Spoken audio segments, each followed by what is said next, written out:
પેટલાદ શહેરના station road ઉપર આવેલ શહેર પોલીસ મથક ખાતે શાંતિ સમિતિની મીટિંગ યોજાઈ.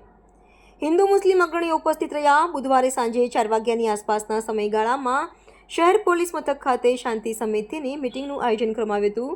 શહેર પીઆઈ એવી પરમાર સાથે પીએસઆઈ રાઠોડ ઉપસ્થિત રહ્યા હતા અને શાંતિ સમિતિની મીટિંગ યોજાઈ હતી. આગામી દિવસોમાં રમઝાન ઈદ તથા રામનવમીના તહેવારોને લઈને શહેરમાં કાયદો અને વ્યવસ્થાની સ્થિતિને ધ્યાનમાં રાખીને શહેર પોલીસ દ્વારા શાંતિ સમિતિની મીટિંગનું આયોજન કરવામાં આવ્યું હતું. અહેવાલ ઝાકિર અલી સૈયદ, દીવ મિરર ન્યૂઝ, પેટલાદ. નમસ્કાર મિત્રો, હું ફિરોઝ ઈરાની આજે તમને એક નવી વાત કરવા આવ્યો છું. દીવ મિરર ન્યૂઝ જોતા રહો, સબસ્ક્રાઇબ કરવાનું ભૂલતા નહીં અને શેર કરવાનું પણ ભૂલતા નહીં. સત્યની સાથે જોડાતા રહો. નમસ્તે મિત્રો, હું છું ચાંદની પરમાર. આપની મનપસંદ ચેનલ એટલે કે દીવ મિરર ન્યૂઝ ચેનલને લાઈક કરો, શેર કરો અને ફોલો કરો.